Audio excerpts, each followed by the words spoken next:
Hey everyone, Scott here to discuss Thanksgiving, starring Patrick Dempsey, Rick Hoffman, Gina Gershon, Milo Mayhem, Addison Rae, Nell Verleck, Karen Cliche, and Ty Olson, directed by Eli Roth. Now, I remember this movie being a fake trailer, let's say, from Grindhouse, which is why I'm doing this review. And plus, it's that time of the year. Happy Thanksgiving, everybody. So, let's get into this movie and see how this goes. We open in Plymouth, Massachusetts, with a Thanksgiving dinner as Sheriff Eric Newton, played by Patrick Dempsey, entering the home of Mitch Collins, played by Ty Olson, and his wife Amanda, played by Gina Gershon, and have a good time with Thomas Wright, played by Rick Hoffman, who's making Mitch working at the store until Jessica, played by Nell Verleck, along with her boyfriend Bobby, going to the movies with their friends Scuba, Yulia, Evan, Amy, and I'm guessing Gabby? Well, I think it's just, I don't know, it's hard for me to say. Played by Addison Rae. As they go to a Black Friday to Mitch's store, as Jessica bumps into Ryan, played by Milo Manham, or Haim, excuse me, and it's going bananas there as there was only 2 security guards working at the time, while Evan needs a new cell phone and goes inside the store early while it's a madhouse at the front of the store. And eventually Sheriff Newton shows up, as does Mitch's wife, entering the store, as well as the crowd barging in their way in. Evan films the madhouse with his cell phone, and Bobby gets his arm broken by the mob of people, as they're very fucking careless as they break the glass and people are killed, like Amanda, with over-the-top violence. And I'm laughing while I'm feeling bad about it at the same time. I'm like, oh Jesus, as it gets bloody to the point it's over the top. Amusing, kind of, I'll say. And I'm thinking, well, how the fuck did they survive this for a whole year, which I'll be talking about in a second, as it feels very Grindhouse, as this was a trailer in between the double feature of Planet Terror and Death Proof. And I'm going to just say this now. This is why I don't like going to Black Friday, to stores on Black Friday, because you know what?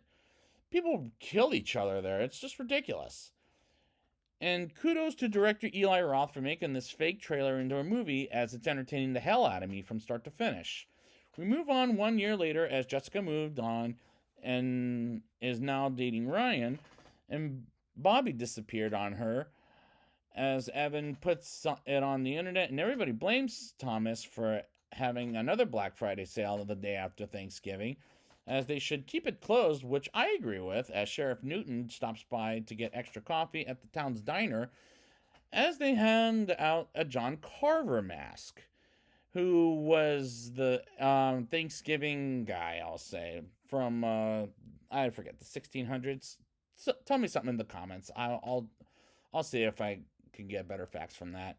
While we're introduced to a giant deputy, Brett LaBelle, and Jessica makes it a commercial for her father's store with his wife Kathleen, played by Karen Cliche, but the place they were planning on using is messed with, as Jessica hates Kathleen at first, as she's her stepmother, while Jacob invites Jessica and her friends to go to McCarty's party, while someone in town tags everyone that survived the Black Friday attack at the store.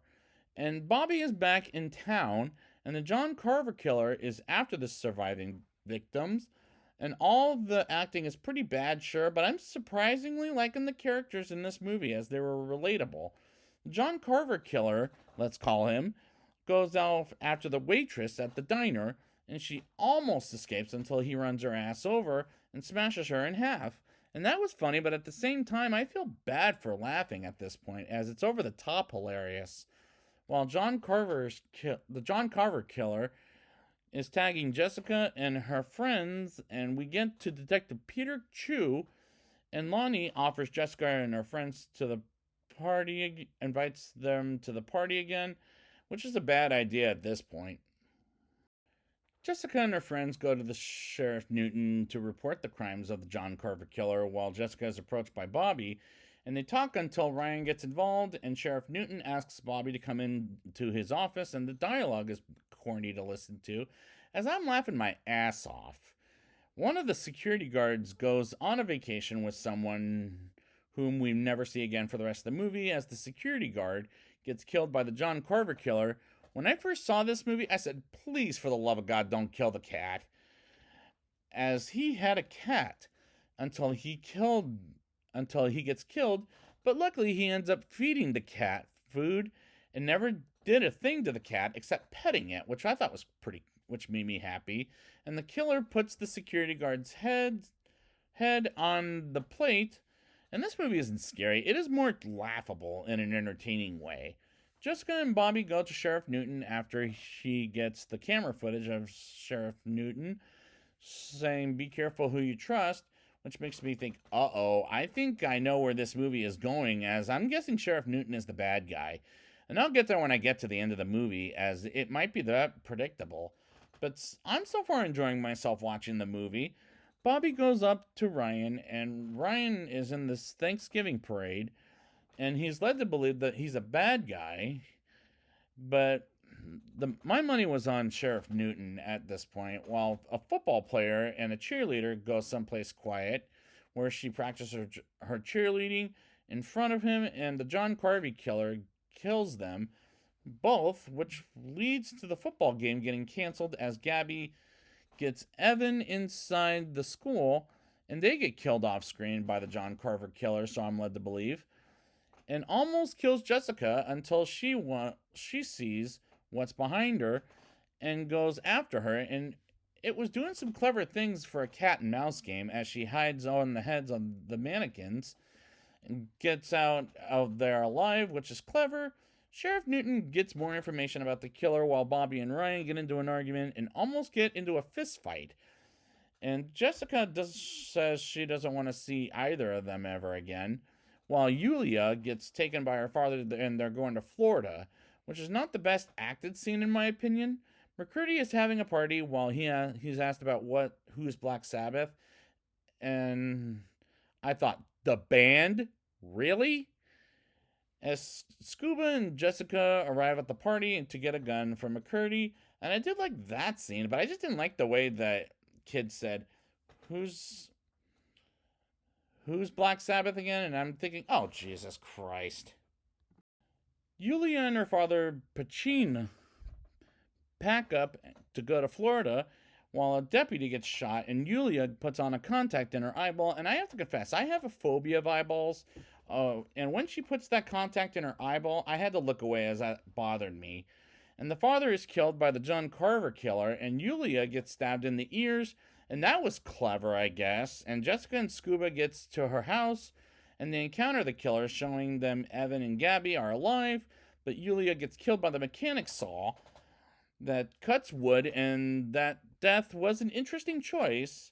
Jessica, Scuba, and Thomas and others have an idea of catching the killer at the parade the next day, while Thomas decides to close the store on Black Friday, and they arrest anybody who is under a John Carver mask. And they get to the parade, and as there's a man disguised as a turkey who gets his head decapitated, and they get into the cop car, and they get captured by the John Carver killer. And I do like the parade scene, which works for the beginning of the climax, which is where we're at this point. They get captured, and Kathleen is being cooked, and the way the John Carver killer puts the ingredients on her was disgusting, sure. And I did like the way she burned to death while being cooked. And I'm thinking, is this motherfucking killer a cannibal? Because it kind of felt like it when Kathleen trying to escape, but unfortunately she gets caught and cooked and roasted like a turkey itself, which is pretty damn sick. While the cops go to the wrong location, the John Carver killer sets up everybody up for their spot at the table, and the killer films it all live. And he gets people trapped, and he kills Evan, who was an asshole anyways, and he cuts Kathleen like a turkey, so Thomas can have a slice of her skin, which is disturbing and sick, as this is a grindhouse movie, so of course they're going through some disturbing routes. But I'm okay with it, surprisingly. Jessica does escape, as does Scuba, thanks to the knife McCurdy gave her earlier in the film. And Jessica gives Scuba the knife, and she runs out to gets Sheriff Newton, but she sees Bobby is the one who did it, which I don't believe that for a second. And Sheriff Newton approaches Jessica and saves her life and gives some information to Sheriff Newton and Detective Chu. And they leave, and Sheriff Newton comes back, and Jessica sees some stains on his pants. I'm thinking, oh, yep, I was right about Sheriff Newton, as he's the John Carver killer, as it's Patrick Dempsey, for Christ's sakes. And how many times have I seen him play a fucking villain? Because it's too damn obvious. He's got that evil look on him. As she exposes him to Detective Chu, the cops are now. Let me rephrase that. The cops now know that he's the killer, and Bobby comes to the rescue. And he and Jessica get away from Sheriff Newton, and she airs the balloon and shoots it, blows it up, and burns Sheriff Newton. And Bobby gets into the hospital, and Ryan hugs his girlfriend and walks out of it alive. And believe it or not, a masked firefighter man, who I'm guessing is Sheriff Newton, walks out of there alive, burned up. And we get to the bedroom scene where she dreams about the Sheriff Newton on fire attacking her. And credits roll to an after credits blooper showing the actor playing Thomas, aka Rick Hoffman, briefly jerking off, which is unnecessary as the climax was fun and predictable, as I knew Patrick Dempsey was the bad guy, as he got an evil but pretty boy face. But at the end of the day, I had fun, and I did like how the movie thanked Robert Rodriguez and Quentin Tarantino at the end of the credits. Now it's time for my rating. I'll give this movie a 6.5 out of 10. The movie is over the top with violence, and which made me laugh, as the movie is entertaining the hell out of me from start to finish. And despite the acting is bad in this movie, I actually like these characters, as they're relatable.